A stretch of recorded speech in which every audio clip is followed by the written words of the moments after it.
Presidente, eu gostaria de fazer um primeiro encaminhamento e que depende do apoio da assessoria, a produção de um ofício ao Ministério Público requerendo providências no sentido de instauração de inquérito civil público por prática de ato de improbidade administrativa, considerando que as autoridades municipais do Executivo têm tentado impedir a Câmara Municipal de exercer o seu direito de fiscalização, não respondendo aos ofícios e se negando a comparecer às audiências mesmo como convocadas.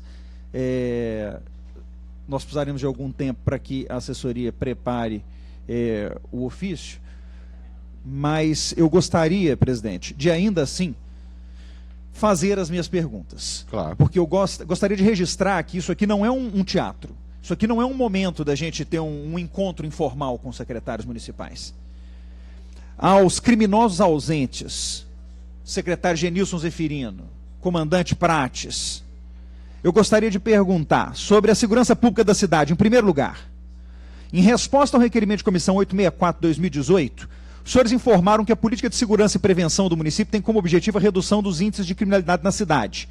Nesse sentido, quais crimes foram escolhidos como alvo de enfrentamento prioritário pela segurança municipal? Por que esses foram os crimes escolhidos? Em linhas gerais, quais são as estratégias definidas para a redução com relação a cada um desses crimes escolhidos? As estratégias de enfrentamento de cada um desses tipos criminais são baseadas em que tipo de referência? Diagnóstico, pesquisa, relatório? Ou me é lícito concluir que a prefeitura diz que vai diminuir a criminalidade, mas não sabe nem que crimes que ela vai combater? E gasta com isso 240 milhões de reais por ano. Segunda pergunta, também aos criminosos ausentes. Foi feita alguma reforma, readequação na unidade da Guarda Municipal do Barreiro? Se sim, quais melhorias e adequações foram feitas? A unidade está em utilização atualmente pela Guarda Municipal?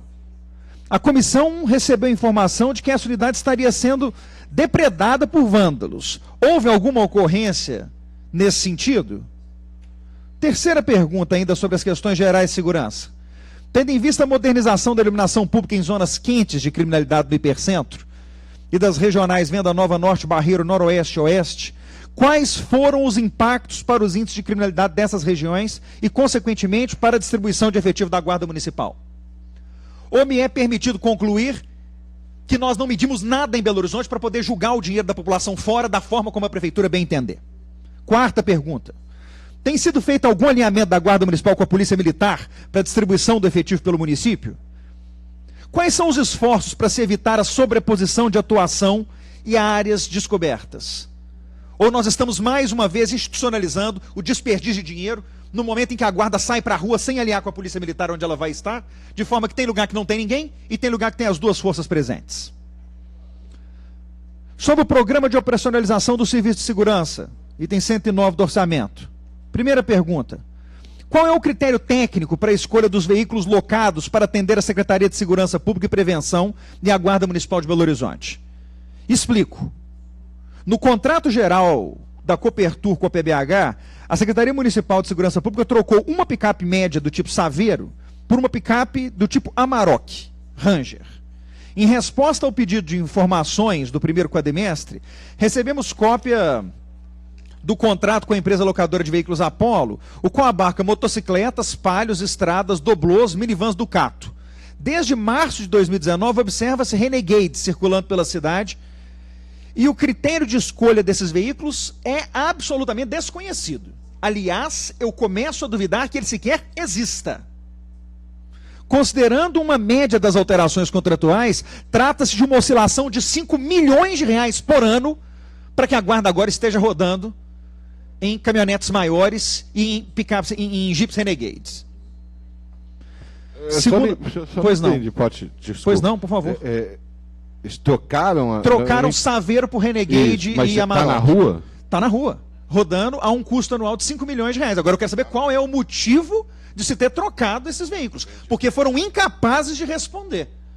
Segunda pergunta, ainda sobre essa rubrica orçamentária. Em ofício à Secretaria, não foi explicitada a justificativa técnica para a separação da operacionalização da guarda na saúde e na educação em seu aspecto geral.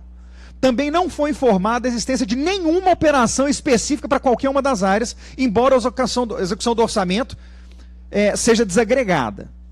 É interessante questionar que o projeto Patrulha SUS, que está lá no site da PBH, desde o dia 19/3/2019, anuncia a expansão do projeto, que contará agora com 80 guardas municipais. Entretanto, na tabela de relação, o que nós temos é que até dezembro de 2018, nós tínhamos 184 guardas nessa função. Então a Prefeitura anuncia uma expansão do programa, reduzindo mais de 100 guardas para fazer a mesma tarefa.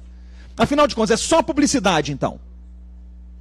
Ainda sobre esse ponto, na tabela Relação de Remuneração e Benefício do quadro geral da PBH, consta a informação de 210 guardas municipais em operacional na área de educação. Entretanto, não foi informado nenhum projeto de operação nessa área. Então, como é que eu tenho 210 guardas alocados para esse projeto se eu não tenho, na descrição da execução orçamentária, nenhuma operação nesse projeto?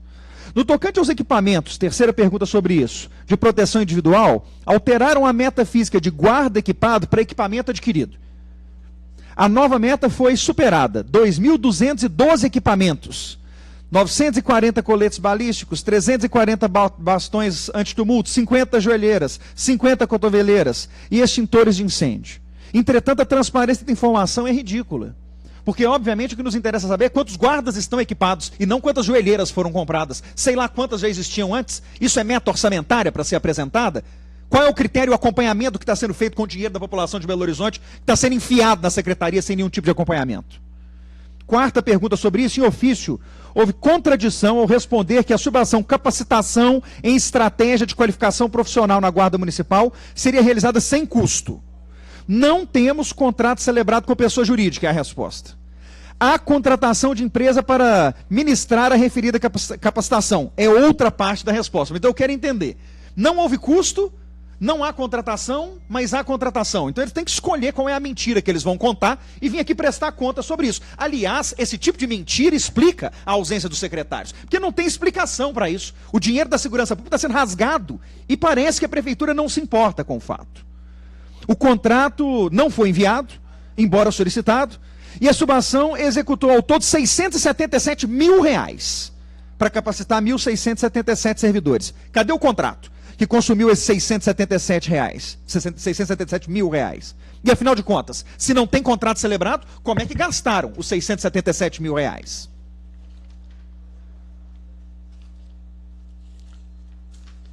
Sobre o programa Prevenção Social à Criminalidade, rubrica 242 do orçamento. Conforme informado em ofício, como foi possível atingir a meta física total se nós só gastamos 5% do orçamento previsto? A Prefeitura de Belo Horizonte está fazendo mágica? Ela consegue executar o orçamento sem gastar o dinheiro? Ou será que os números estão todos maquiados e a gente não pode confiar em nenhum dado do relatório apresentado? Sobre o programa Belo Horizonte Cidade Inteligente, rubricas 302 do orçamento, foram executados R$894 mil do orçamento de 2.400.000, ou seja, 37%, previsto para a ação Gestão Integrada do COP.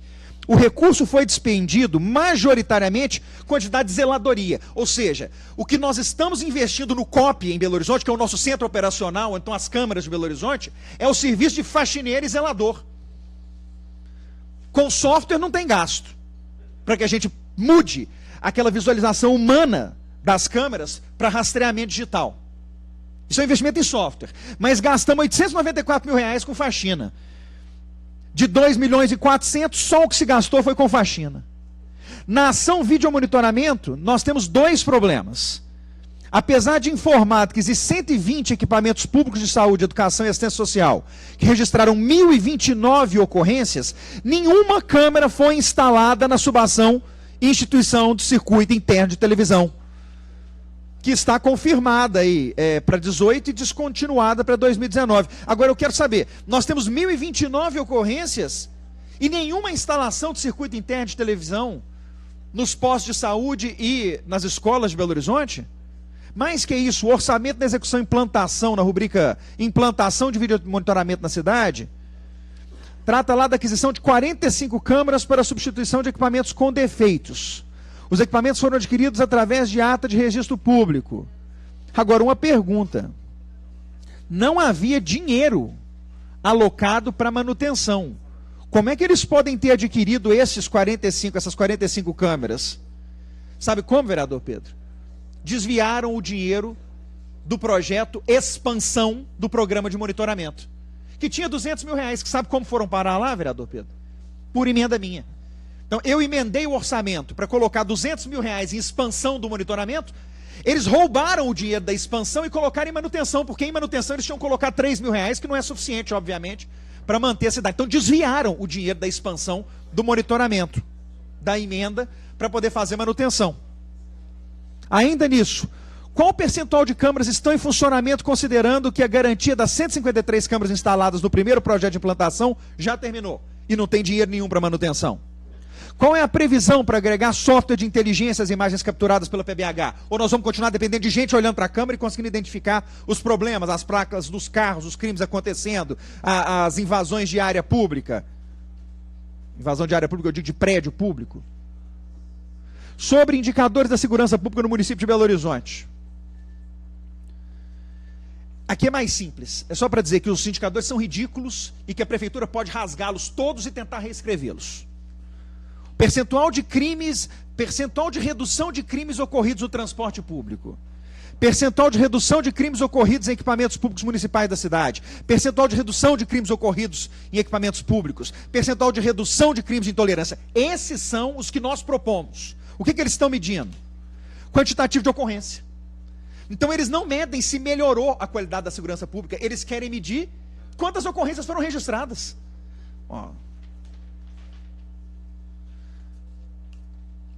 Eu vou registrar, por fim, só as perguntas ao nosso outro criminoso ausente, subsecretário de Planejamento, sobre controle das operações de iluminação pública, porque conforme o ofício respondido por eles, considerando que o contrato com a BHIP contempla o desenvolvimento, modernização, ampliação, eficientização energética, operação e manutenção da rede municipal de iluminação pública, será revisado o termo de transferência e acordo operativo do sistema de iluminação pública realizado junto à CEMIG, uma vez que o segundo também trata desses serviços. Nós temos, nesse momento, 2 contratos que tratam disso na cidade. Um celebrado via convênio lá atrás com a CEMIG e o atualmente com a BHIP. Eu quero saber se todo o esforço feito pela Prefeitura de Belo Horizonte junto à CEMIG vai ser julgado fora, ou se nós vamos pelo menos tentar aproveitar os estudos que foram feitos. E o segundo questionamento. O questionamento encaminhado em pedido de informação que ainda não foi atendido.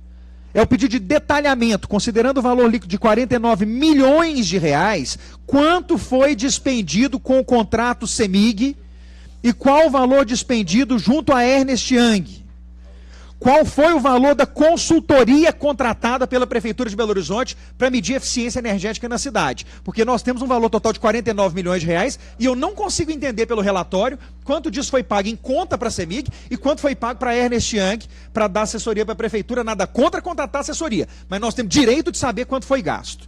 Eu termino registrando, vereadores, que o prefeito municipal deveria se esconder debaixo da mesa da prefeitura de vergonha pelo que ele tem feito com a gestão da cidade de Belo Horizonte.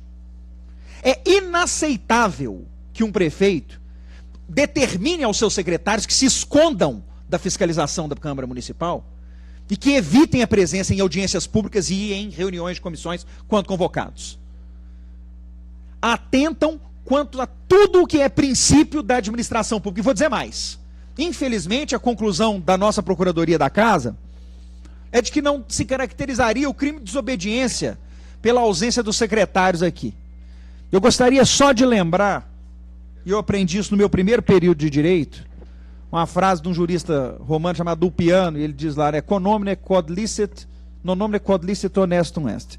Nem tudo o que é lícito é honesto. A prefeitura pode conseguir se esconder atrás da lei para não vir prestar contas na cidade, mas é desonesta ao fazer isso. Prefeito, onde está o dinheiro do orçamento municipal? O senhor se explique ou se prepare para um processo de cassação.